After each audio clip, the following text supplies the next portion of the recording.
Who's seen us before? By applause. You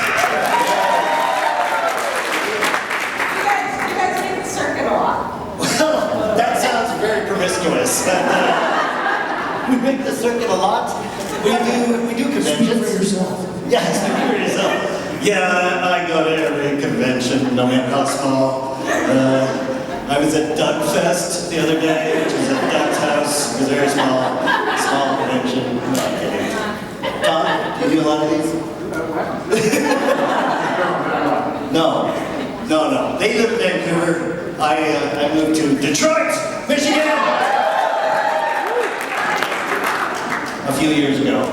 So I'm Midwest, so the plane ticket is cheaper, so it's easier to fly me out. I think that's what it is. I don't think they actually particularly want me. Definitely wouldn't have had you here. Yeah, no. Hey, but he's a bargain. Get that guy out. Look at the Mercedes. That's why that flew you up. Doug Fest, that's right. At Doug's house in Michigan.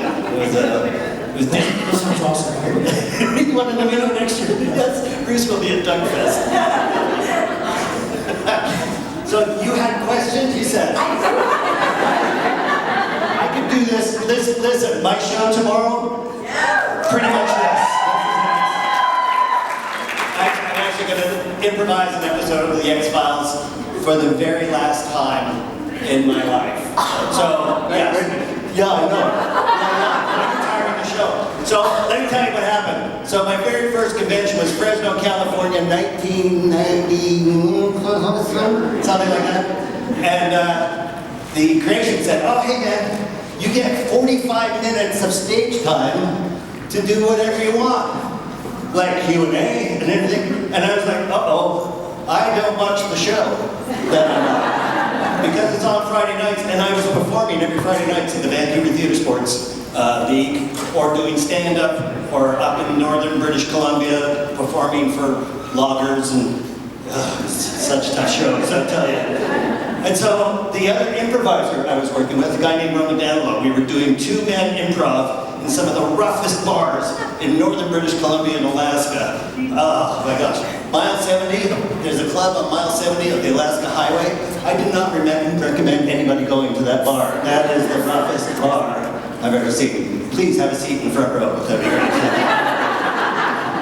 Anyway, I said to him, oh my God, I gotta do a convention in Fresno, and I don't watch the show. And if I do Q&A, it's gonna last 5 minutes, because I won't know crap about what the hell I'm working on. So he said, well, hey man, why don't you do the improv that we do when there's a drunk in the audience? So when there was a really drunk guy in the audience, we would bring him on stage, and one improviser would improvise with the drunkest logger, angry guy, whoever, and we would keep him on stage for 5 to 10 minutes, while the other improviser went to get the bouncer, and he would say, when that guy's finished, kick him out.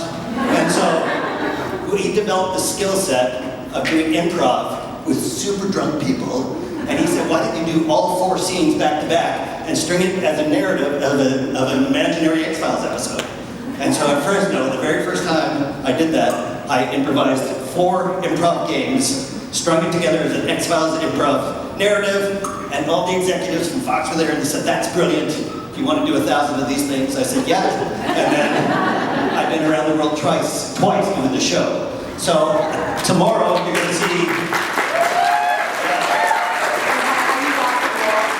That's not how I got the role. I got the role by auditioning as an actor. Yeah, you never saw. But I did the improvised X-Files episode afterwards as a way to cover my ass for not knowing anything about the show, but entertaining everybody for 45 minutes during my Q&A. Theoretical Q&A. So I would never take questions from the audience. I would just bring people up on stage, have them improvise, big laughs, and bedazzle everybody to realize that I've never seen the show. Really, there's still episodes I'm going, what episode, what happened in that one? I don't think I've seen all of the X-Files. Isn't that embarrassing?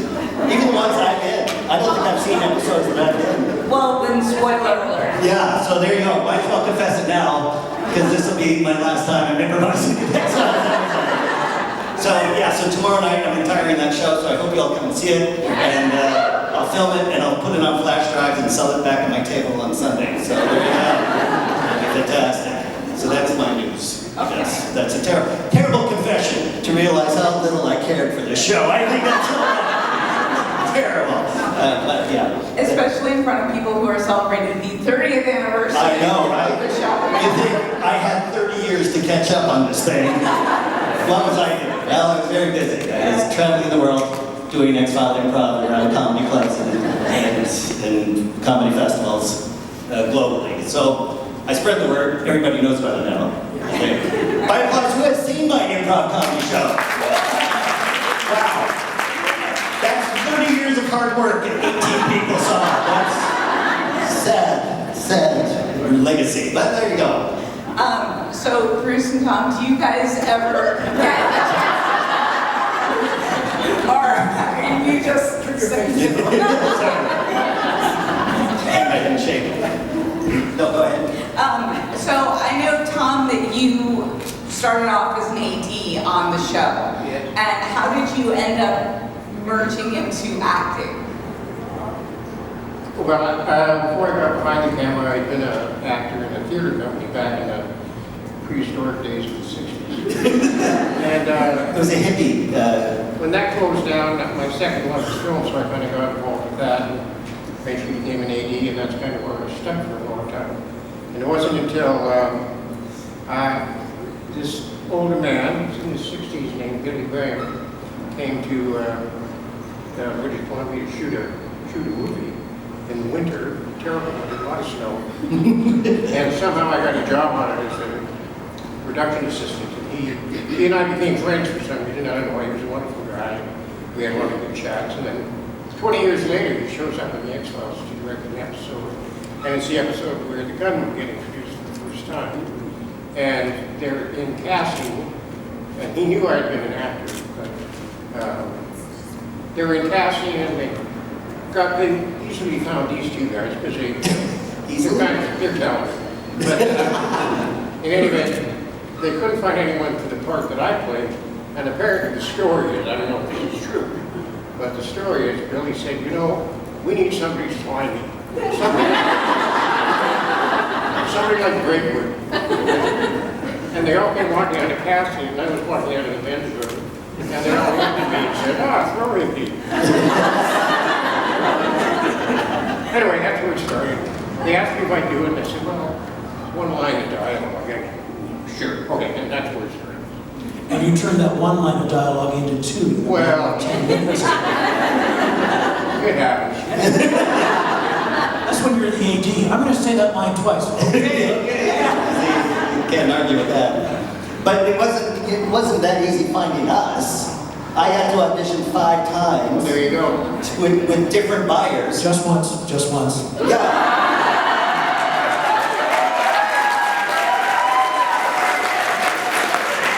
I didn't actually meet you until the day of. That's right. So I auditioned with all these other actors who were going to be trying for a buyer's role, including Gary Jones, who was Walter Harriman on Stargate. The guy who opened Stargate, him and I were improvisers from way back when in the Vancouver Theatre Sports Company. We went, oh my God, this would be so great if we're on the show and like we can totally riff off each other.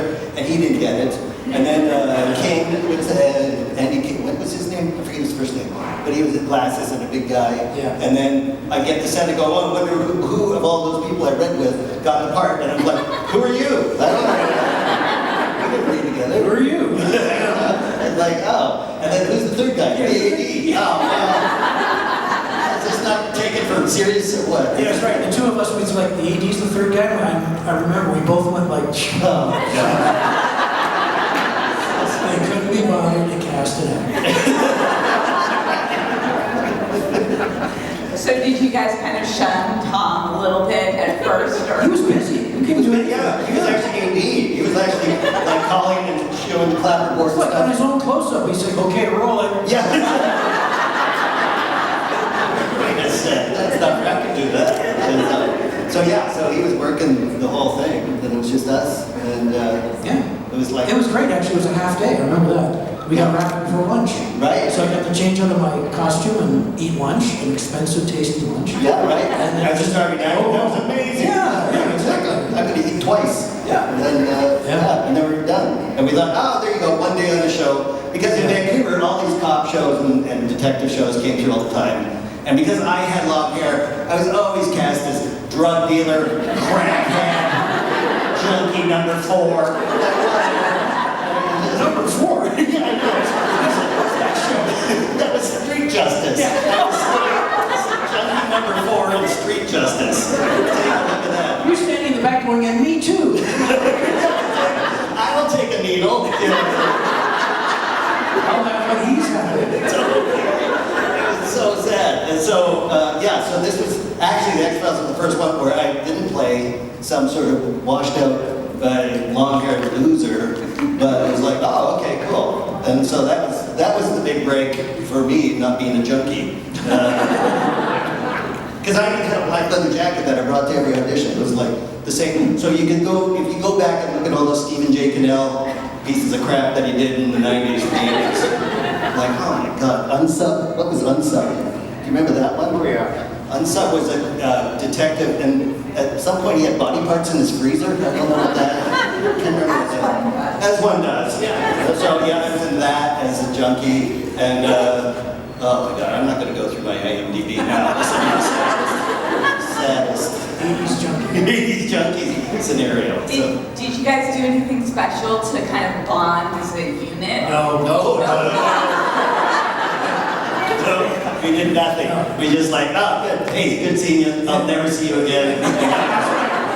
It's like, oh, I got a job. Cha-ching. Cha-ching, yeah. Because we thought it was just a day. They never said, oh, this is going to be a recurring character or stuff like that. So it was just one day. And then, I don't know how we even got the second episode. They just called us. They called my agent. With the bulletin boards that they were getting. Oh, yeah. So this is the early days of the internet. Get around, kids. It's like telling you about the history of the internet. In the 1990s, there was something called ARPANET. And then the universities came together. And oh my gosh, bulletin boards. What fun were they? Boards. And when you had Unix code, you had to write in amber screens. It was fantastic. And It so was a special sound every time you connected to the internet. modem sound, kids. Man, I can't make a phone call now. Oh no, somebody's calling. I've been kicked offline. So yeah, so there was a Unix group called That was following the X-Files. that was following the X-Files, and in there they said, "Oh, these gunmen prove that Chris Carter and Frank Spotnitz are lurking in our chat group, and this is proof because they made these characters that are exactly our culture." So nobody was paranoid in the internet in those days. But in fact, it was true. Frank and Chris were going into these group chat groups and getting ideas, and they would actually give lines to us that they took from the early internet, including stuff like, I said, hey, you want to hop on the internet and check out the scientific inaccuracies of Earth 2? That can only be found on That's a joke that needs a footnote. Earth 2 was a series that failed. Oh, it was very good. Anyway, so because of that, then they said, oh, hey, look at this. We get a spike in fan chatter when the gunmen come on, so let's put them back on, steal lines from the chat group, give it to them, and it become this kind of weird interactive. So it's one of the very first shows that had a co-fan interactiveness that now every TV show not only expects, but demands, and that's your marketing platform. But this was a new discovery back then. It was so fantastic. And so us three were basically unwilling participants or willing participants in the rise of this kind of fan-creator interaction. It's just an example of what made this X-Files so ahead of itself in so many ways. It was that kind of connectivity with the fans, Yeah. instantaneous connectivity. Right? Yeah. And no other show had done that before. Normally, as Frank said, you write a show, it airs, and then your mom calls going, I didn't like the color of the couch, and that's all the feedback you would ever get on your TV show, right? It was kind of interesting because when we did the first scene together, we didn't talk about it with each other. We got it set, we did a rehearsal, the director didn't say anything. He shot it, he didn't say anything. So you're sitting there as an actor thinking, well, should I make it more upset? Should I add an emotion? Do you want me to smile? He didn't say anything. Yeah. I have to say though, when I saw the finished cut of that scene, I have to say the editing really made it sing. Yeah. Because in practice, on the set itself, it seemed really slow to me, little gaps. nobody was quite picking up their cues. And Right. honestly, David and Jillian didn't seem like they were into it at all. I was looking at them going like, oh, they really don't want to be here. Right now, they were being subtle, and I couldn't see it across the room. But yeah, part of the reason it was such an exciting, because they did really spice it up in editing. post, Yeah. So they did a really good job of like cutting, and also reaction shots, right? So as soon as they said something like that, because half of that scene in like 88. It was overlapping dialogue. And I'm on the phone for half of it, like so somebody called and I'm like recording and stuff like that. So there's like lots of weird, and you have to pull that little thread out of the $20 bill to prove that they're tracking you when you go through security. The props guy walks up to me with an envelope of 200 American dollars and 20s and says, "You've got this many tries to get this many." And you did it. And I did it. I mean, I in the middle of rehearsal, I tore one in half and Oh yeah, that's right. got halfway through it, and Jillian yells, "Rehearsal!" Continue tearing it in half.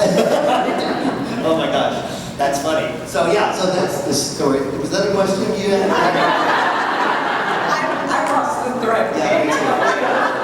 That's what happens with us. Yeah, no, just we don't remember the question at all. So we answered it. All right. Just one then. Hey, good. Second question, number 2. Can you talk a little bit about the difference between working on the X-Files versus having your own show? Having our own show. The one thing I remember, I'll get this into the start, but we were shooting, I believe it was the pilot, and I remember we were doing a scene with Dean, and I was looking at him, and I was talking to him, and the whole time in the back of my head he was going, something's wrong here, something's weird, something is off about this scene, what is going on? I cannot put my finger on it. And then I realized, oh, I am not spouting gobbledygook at him. We're having a conversation like a human being, which I have never had with his character in my life. Yeah, that's right. Show. And he was like, I was talking to you like you were a person. I know, and most of the time it was the three of us shoulder to shoulder, looking out at either Mulder or Scully, and it was never us going back into blah, blah, blah. So then when it was the Lone Gunmen pilot, we were like, oh my God, I've never looked you in the eyes before. Where are you guys? I know, we've been here for 5 years, I've never actually looked at you sideways. It's always been, we're the That's the team. secret to our chemistry, obviously. I've been playing solitaire all this time, looking at the screen. Usually the way they used us was they wrote a scene and they put it in the middle of the show. And if you really analyze the scene, what it is, if the audience doesn't understand what's going on, you're going to explain it to them. Yeah, right? Yeah, we were the explainers. And it was also an easy way, if the script was like more than 43 minutes long, they could cut out 3 or 4 scenes and just give it to us in a condensed form to explain, like, how did Mulder get out of the tunnel over to the secret base or whatever. It's like, oh, Mulder, we're getting you out of the secret tunnel over the base. How do you go? Save 7 pages. Fantastic. That's excellent. We can run more commercials. So, does that answer that question? Question 2. Yeah. Okay. Well, the other difference was between being on X-Files and having our own show, we got our own trailers. Well, we got bigger, our own we did get our own trailers. They were just the little small, narrow ones. They were. And then when we did our own show, ours has On Unusual Suspects, we had one trailer all 3 of us were in. Oh yeah, but that was David's trailer, because he wasn't, so yeah, in season 5, Unusual That Suspects. was borrow David's trailer. Yeah, but then Tom brought his game system. Yeah, the Nintendo game, so we just played Nintendo in between scenes. And it was like we were all fraternity brothers in a dorm. Yeah, that's so cool. Like chip bags and chips and Yeah, exactly. Trash in the place. Good luck, David. There's your room back. Back, did he charge you a cleaning fee? No, I think somebody actually cleaned it in between us. I think. Or they just threw it out and got a new one. Burned it, yeah. So then what was your response when you found out that the Lone Gunmen were going to die? Oh, could be.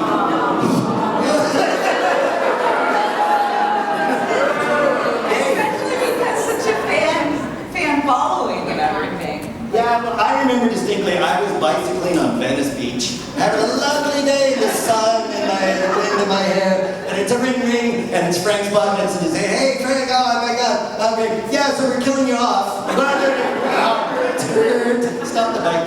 And he said, but it's going to be really cool. And I was like, oh, you know what? That sounds great. Because I'd rather we be killed off in a heroic blaze of glory than the three of us walking off in the sunset with a stick in a hobo bag. To go to the more conspiracies, you know, that would be the sadder ending, in my opinion. I always said I wanted us to get blown up real good. That was one thing I just really wanted us to be like... Just torched in a car flak? No, I just wanted a full-on explosion. Oh. Like in the movie, take out the side of a building. Oh. That was the Lone Gunmen. Oh. But you didn't want like a chest strapped like a bomb vest and then... No, I just a bomb, any kind of bomb. Any kind of bomb? Just something we swallowed? Yeah. Like, I thought it was a hot dog. It turned out, I mean, they had to be rescuing somebody, doing something heroic. Yeah. Heroic sacrifice. Well, that's what we did. Yeah, but, you know, we still look sad. Yeah. When we actually shot the scene, we were on, the three of us were on one side of the glass, and Snap and So like so like we're on the other side of the glass, and it was, you know, the moment, right, that they all knew we were going to die, and it was awful. And Steven started crying, and I looked through the glass, and he's actually crying. he's acting. He's crying. He's acting. You're just like, what a wimp.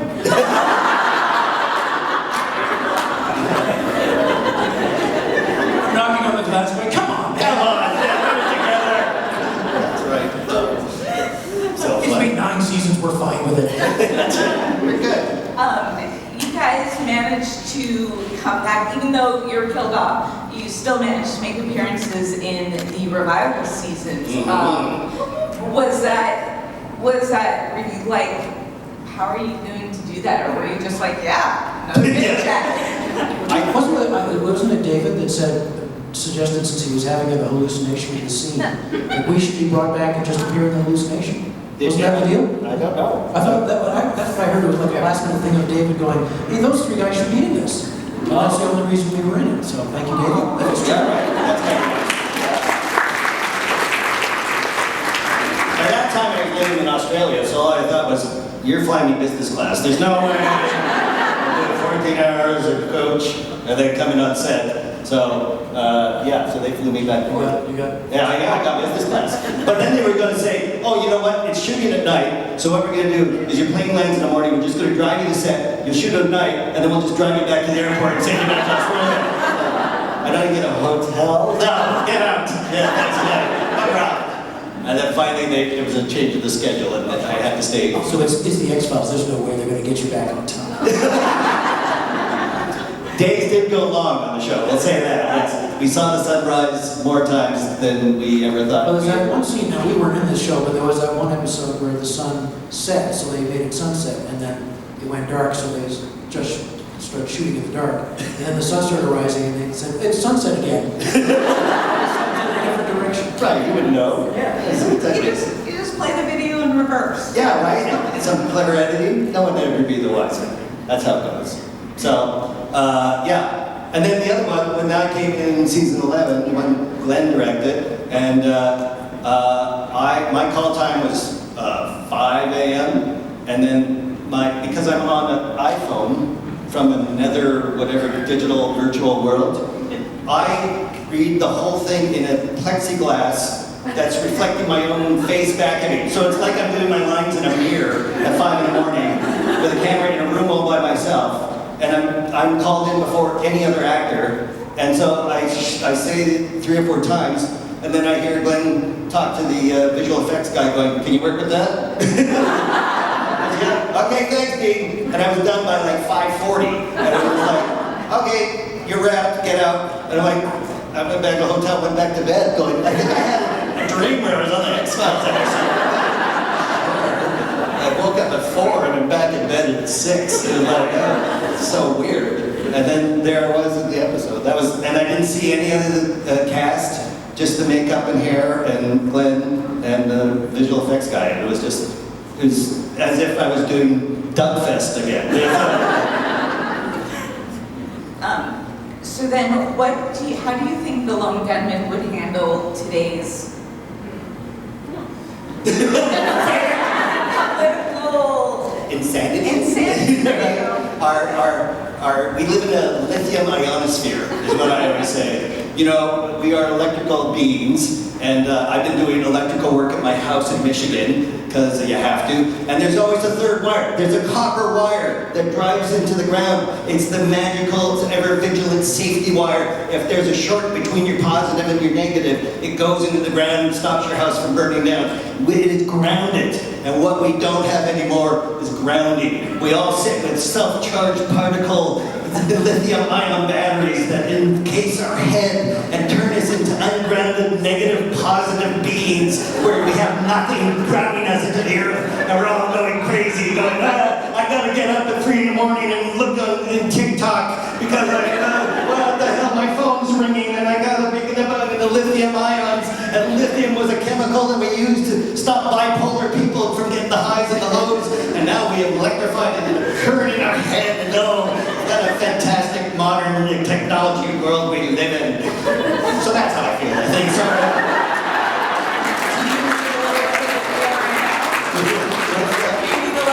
right now. No, I'm way offline. I don't know. If you're reading my Facebook, I'm not writing those posts. It's the other guy from my podcast. All those Twitter, I don't write any of that. That may sound like me, but he's known me for 20 years, so he sounds like me. And so, I'm sorry if I didn't answer any or whatever you guys said. I thank you or go to hell. One of the two. I think that covers it. And so, yeah, so I stay grounded because I'm also painting and doing other things. And so I have 2 dogs and 2 cats and got all that work. And, you know, I have a house that needs constant repair.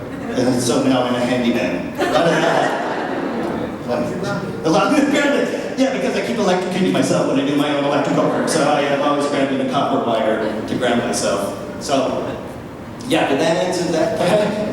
Did you have it? I was just thinking that while you were talking. As you always do. You never listen. I was listening. Oh, okay. I was listening, but I was thinking at the same time. That the thing about the X-Files is that it was always a pre-millennial, pre-2000 show in its spirit. And it represented more of the way people thought about the world in the 90s. And 2000, 2001 especially, changed the tone. I mean, first the millennium came and nobody died. Right, okay. There was none of that stuff. And then 2001 changed the attitude at least, well, I was going to say at least in the United States, but no, of course, worldwide. Right, yeah, security, everything. And so we're, you know, it's been 20 odd years since that change happened, and this is the new world. And I do panic a little when I think about what if Byers, Langley, and Fogarty had lived this long. Where would they be and what would they be doing right now? And I'd like to say they would not have been at the Capitol.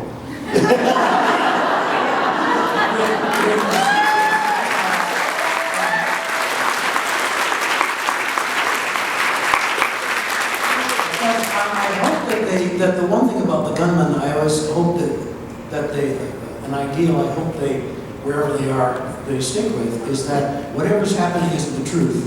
Right. The truth is elsewhere. So they would have been on that date, somewhere else, trying to work out who was pulling the strings. But you know, this has always been the thing when we've been interviewed for newspapers and TV shows. There'd always be spot going, is the truth out there? And then I always say, well, the truth is subjective. So it is true for each and every one of us, but it's also different for each and every one of us has our own truth. So there's not a single truth that is out there. There is a truth that's in here, and it is subjective, and it's always there. And that's what we should be striving. If the X-Files taught us anything, is to find our own truth, and not go into the ionosphere of lithium that drives us all bananas and try and convince somebody else of our truth or what we think is our truth. And damn you all to hell for not knowing the truth. Wake up, sheeple, you know, all that.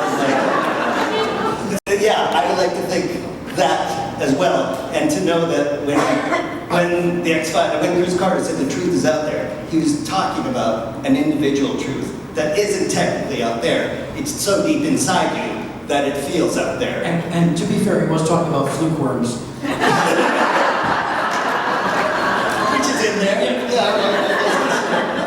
That's so funny. Do you guys think that the gunmen would have retired at any point, or would they be chasing the truth to the grave? Wow. If they're the same age as me, it's too young to retire.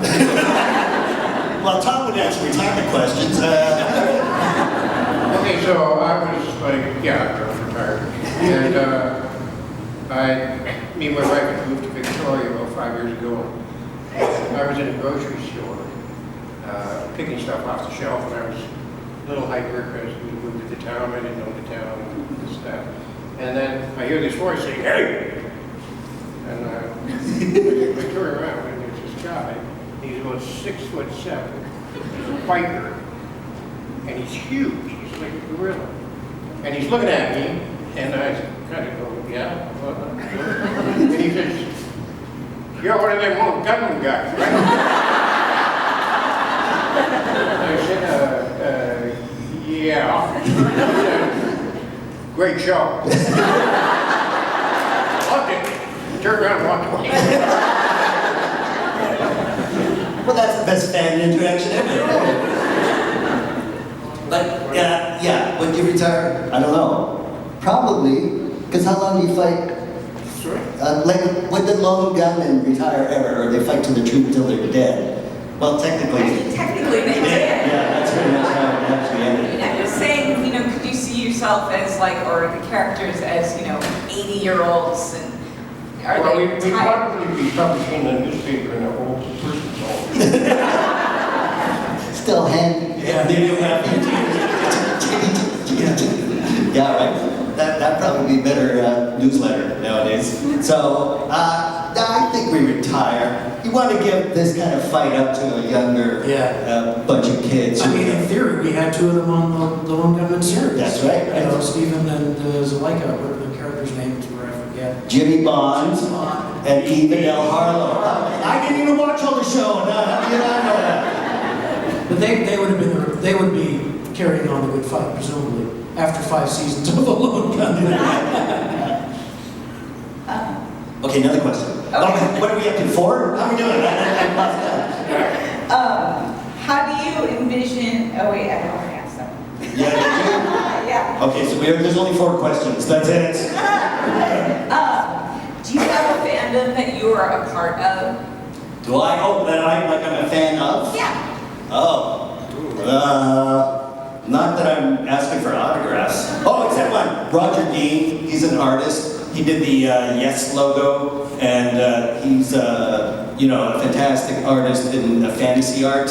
And he's also very angry at Avatar because of the floating islands and stuff. It was all his kind of artwork, but then the art direction basically stole all his work and never gave him credit for it. So, yes. So I actually loved his work so much that as a teenager, I painted 2 sides of my garage of my home in total Roger Dean motif with like a rainbow snake coming up attacking a warrior with a castle floating in the sky with a waterfall with a full moon behind it.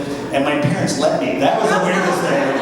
They said, oh, go ahead, paint the garage. And then, and so that stayed there. And I told Roger Dean about this the first time I met him at Dragon Con years ago. And I just went, oh my God, I got your books. And then he signed one for me. And he goes, do you have a picture of that garage? I'd like to see it. Oh, I love it. And I searched all through my family album and I didn't.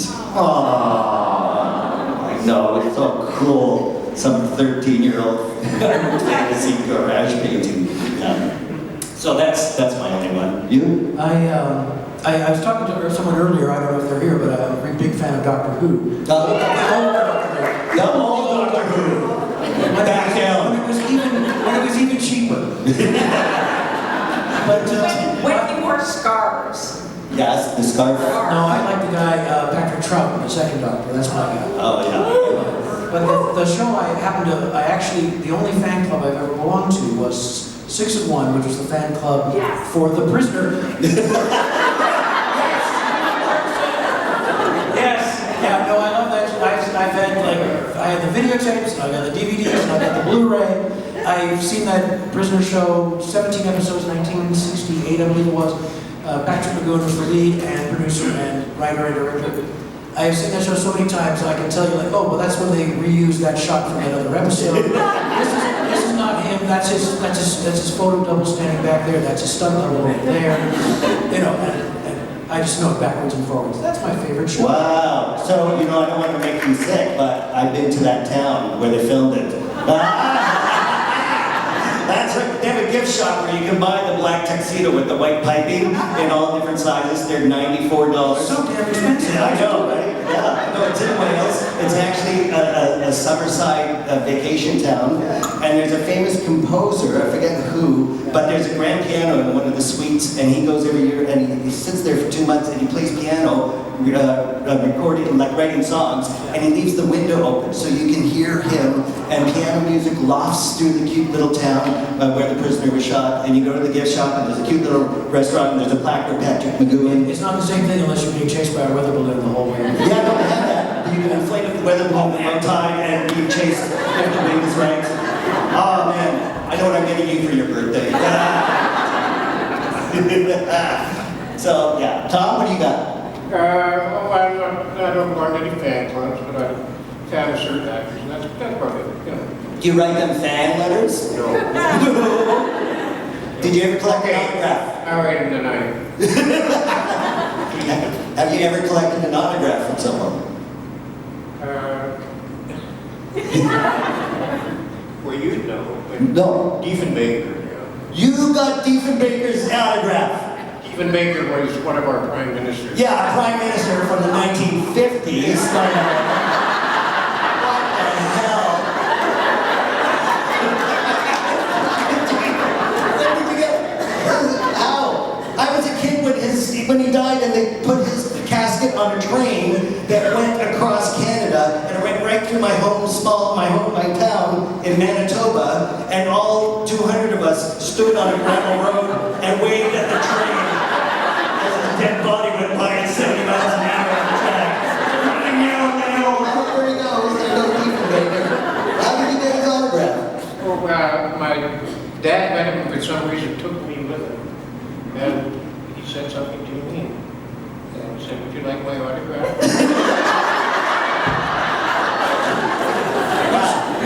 No. Okay, this is the most Canadian conversation I've ever had. Unbelievable. The Canadian Prime Minister. Moving on. Do you still have it? That's my question. Do you still have that autograph? I do. That's actually not a bad get, honestly. Yeah, Actually, I'm Canadian. I'm impressed. I'm very impressed. I can't believe it. I am shocked. There you go. You learn something new every day. Okay. Do you guys have any fun anecdotes from on set? Well, Here's a classic. classic, number 74. This is a Lone Gunmen show, and we were shooting an episode, middle of winter, outside, out at a place called Boundary Bay Airport, which is right on the ocean. So it was really cold and really windy. And they were doing this big crane shot with the camera, and it was like, I don't know, 1,000 yards away from us. Yeah, really far. And we're standing in the field, walking up the field. What's happening? So supposed to be a blown up. Yeah, and you're digging a hole where the crater was, looking for something. Yeah, well, Jimmy was So doing we're all standing, Yeah. we're standing in the field, waiting for them to call action. And wearing t-shirts and things. Yeah. Nothing's happening. Cameras up, crews on. It's extremely It's hard to cold. see them. We're just like shivering. We got long johns on and everything. So they'd given us a radio because we were so far away. So I said, what's going on? Are we going to shoot this? Because it's like really cold. And he came back and he said, oh, we're just having a coffee break. Yeah, and catering brought hot soup for all the crew. You can see far off this little thing being brought out, and everybody gathering around. Having this hot soup. But she's not crossing the field to come and get us anything. So we're just standing there waiting while they all enjoy hot soup and coffee while we're freezing our ass off. That's so funny. That's a good one.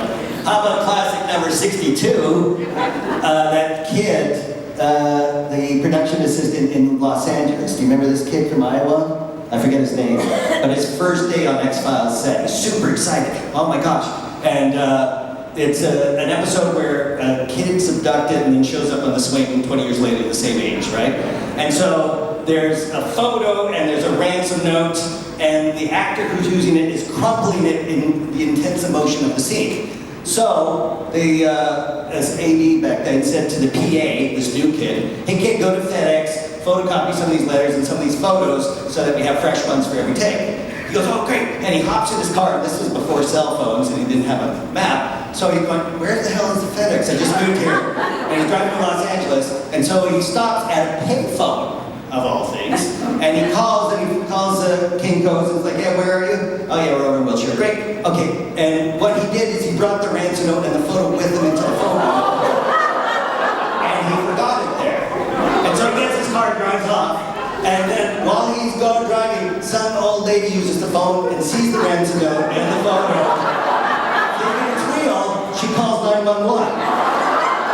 The police say, leave it there, he'll come back. And so the kid realized, oh man, I forgot it. He drives back to the phone booth, not realizing there's 2 helicopters in the air, surrounded by SWAT teams and there's cars, but they don't have their lights on, so he doesn't think anything about it. And he walks in and he takes the note and he goes, oh, thank goodness it's here. And all the cops jump up, get down! And he goes, I work for the X-Files. And the cops say, that's what they all say.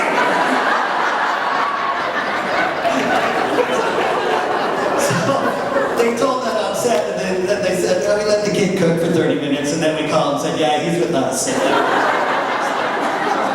my gosh. I didn't think about that poor kid often, actually. How about you, Chris? Any? No, I can't top that story. Follow that. No, that was good. That was a fun one. All right, I think That's it? I don't have anything. Okay, that's it. Sorry. So we'll be at our table. You have one question. Is it good? Yes. Okay. Yes. So earlier today we heard from Mr. Davis Yes. that in musings of cigarette smoking man, he was supposed to kill Hickey. Yes. Is that something that you were aware of, or how do you think that would have impacted the Lone Gunmen?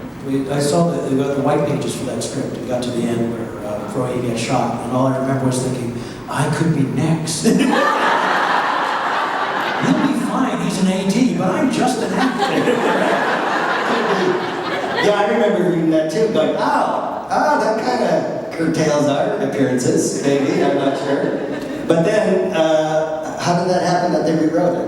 Well, I was AD in the episode, so.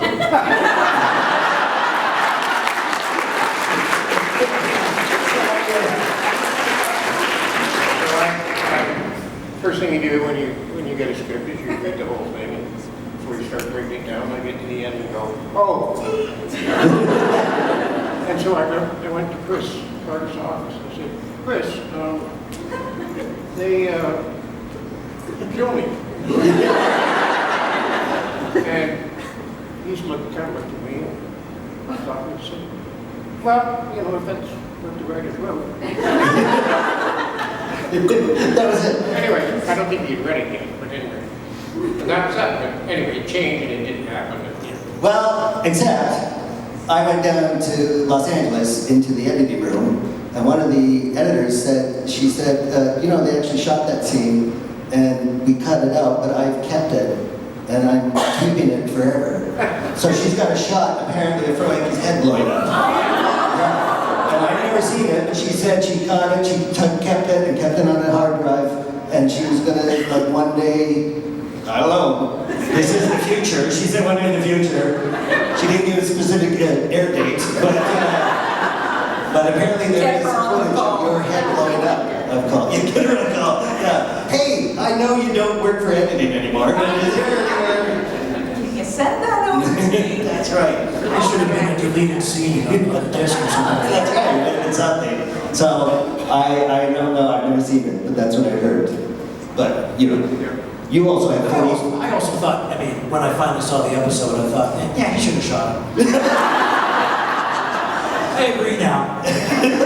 Better ending. So they actually shot a scene with you getting head exploded? Well, I was never part of that. All they ever shot with me was, I think it was walking around the back of the warehouse. Yeah, Walking yeah. around in the back of the warehouse. That's all I remember.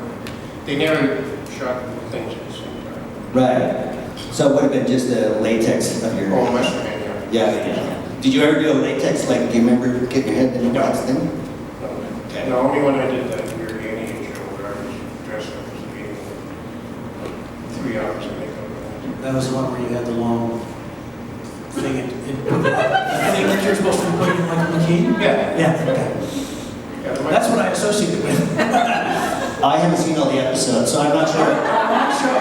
No. Yeah. Which one was that? That was the Michael McKean one. I guess that was the finale. Oh, yeah. Oh, yeah. I should watch that again. Yeah. I've totally seen it. Totally seen that one. Well, you were there, man. Oh, yeah. Oh, yeah. Yeah, he spent about 5 hours of makeup and did all the alien thing on it. Oh, that's right. Yeah, I remember how fun I that was. remember saying, why me? No one wanted to know. That's right. Couldn't have been anybody. That's right. But they always kept putting you in a lot of makeup and stuff in that Yeah, show. They they were always do. doing silly things like putting wigs on you, changing Yeah. your eye color and things like that. In Minneapolis? One of the great stories, Eine kleine Frodige, which was one of the weirdest pieces of Anyway, I was working with that's where they think this older woman in her 80s is an ex-Nazi, and they send me in as her son. And I get to dress up in German stuff. Anyway, Lederhosen. she gives me a bath, and it was really weird, but she was a really good sport. We had a lot of fun. And I remember in the bath, she said, well, better you than me. But anyway, she, at the time, she's passed away now, but she was in her early 80s, and we were in the makeup room. And she was getting, they don't take long with us, because there's not much you can do with us. Right. But she was getting makeup, and we were all there. And the hair lady was asked her, how you enjoy Toronto? And she said, oh yes, yeah, I've been here before. She said, oh, when was that? She said, well, many years ago I was doing a show here. Oh, what show was that? And she said, well, sorry, I can't hear you. And she said, what show were you doing when you were in Toronto? And she said, sorry, I can't hear you. And they said, what show were you in when you were in Toronto?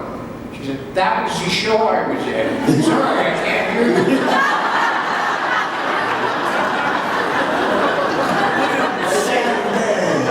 Needless to say, the entire makeup trade totally lost. Hilarious. Do you still have, by the way, the shoeboxes full of 46,000 photographs? That's great. Yes, I do. We've been trying to get a book out of this guy. So he brought his camera every day to set, taking back pictures behind the scenes from season 1 on. And I said, Tom.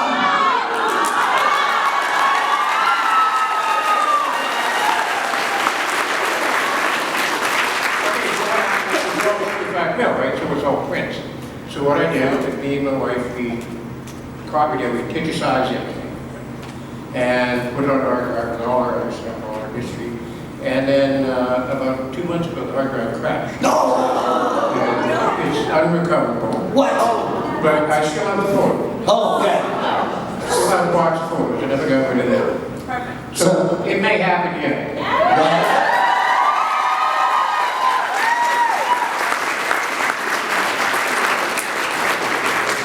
We go through this every convention, by the way. I think since Fresno. That's how I was looking at it. Was there anything that you guys learned from being the Lone Gunmen? The technical stuff? That's a no, obviously.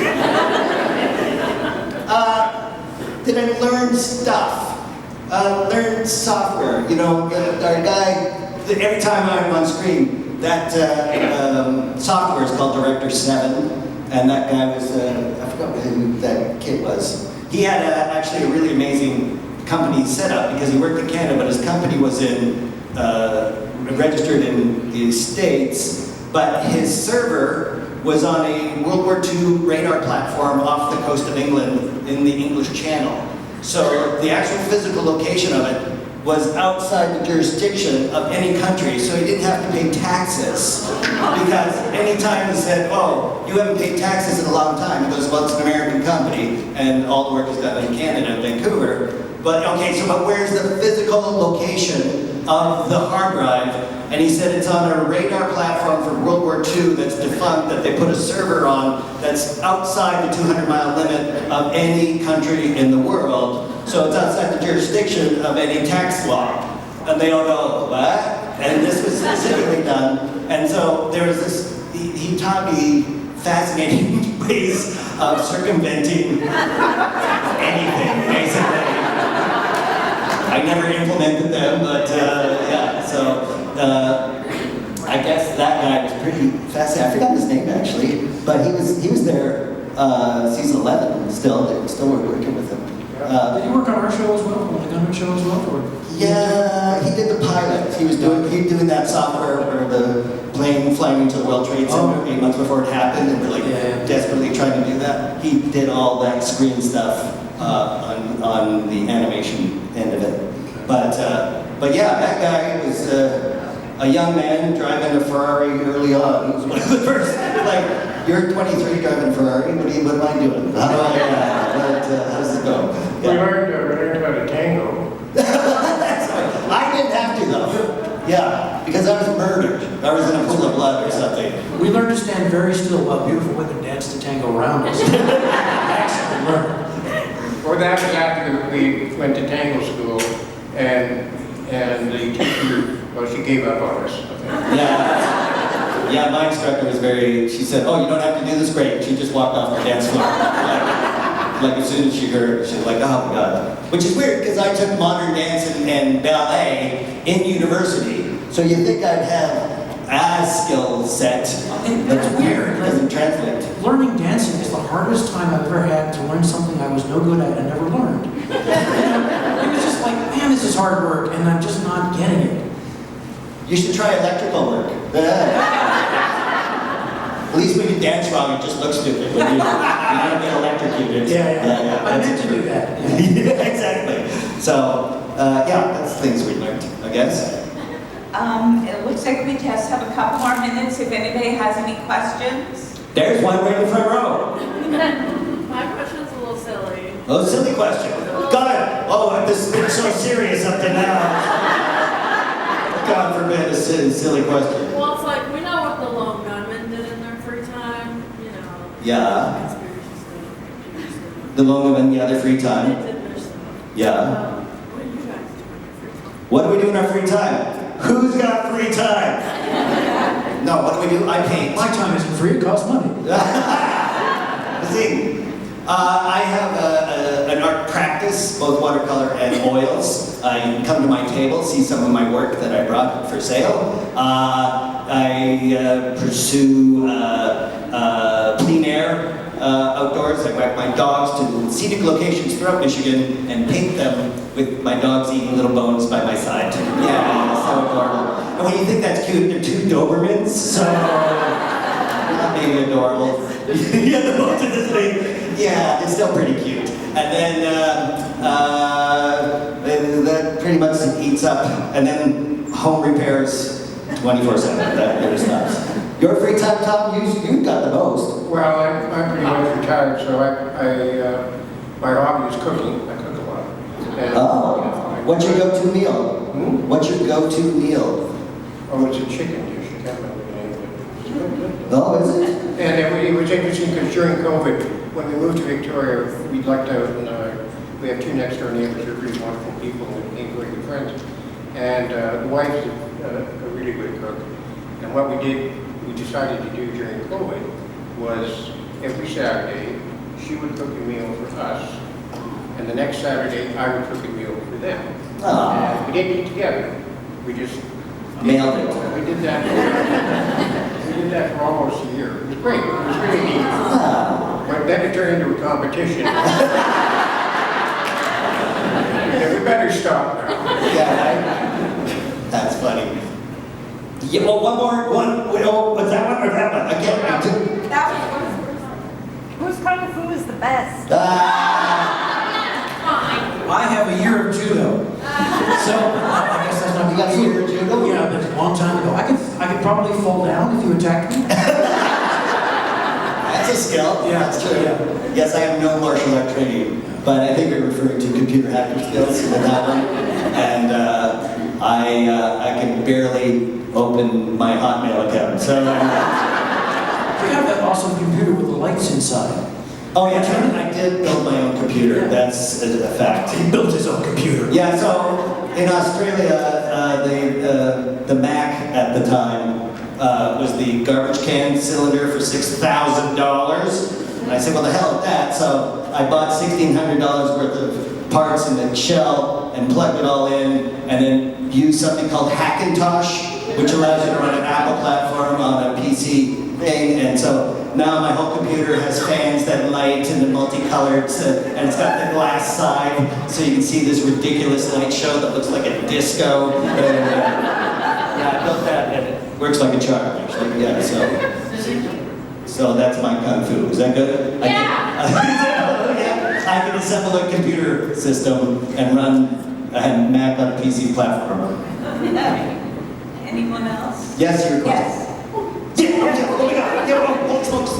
This is a real, like, deep, thoughtful question for you guys. I really want you to ponder. So, if the X-Files and the Lone Gunmen took place in an alternate universe in Canada, what would be the Canadian conspiracy theories? Oh, the Canadian conspiracy theories. Hey, we have them now. We have them now. Yeah, we have them now. Oh boy, oh boy. I think that one would be Diefenbaker's still alive. If you got his autograph, how did he do that? Didn't he wave back? Didn't he wave back as he was passing on the train? No, you could see everybody drinking on the train. It was like all these political cronies. If you're interested, go on the internet and look up a group called Truth Out West. This is a group that sort of originated in British Columbia, and if you want paranoia, it's a really good place to go. They come up with some amazing theories. They actually started out as a group reporting on forest fires and stuff 5 years ago, and they did a really good job. And then for some reason, when the trucker thing happened in Canada, and all of that happened, they started getting into all this paranoia, and it's really interesting. A lot of stuff they really don't like our Prime Minister. They have a lot to say about it. Are they still reporting on forest fires? Yes, they are. Oh, so that is very Canadian. Yeah, like forest fires being started by the government to encourage 15-minute cities and things like that. Yeah. Kind of. Jewish space laser. Oh, fantastic. We import a lot of our paranoid theories from here. Like most stuff in Canada. Well, it's like a plant, right? We've had a terrible forest fire season. I know you guys have too, a lot of years. But their theory is that the government is burning down all the forests so they can get rid of all the people and all the towns.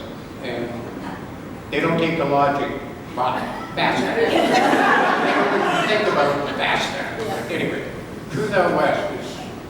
I'm gonna pass on that just because, I got dogs and I gotta paint and stuff, so thanks. I'm trying not to be in that lithium ionosphere that I talked about earlier, sort of just sitting with my copper wire into the ground.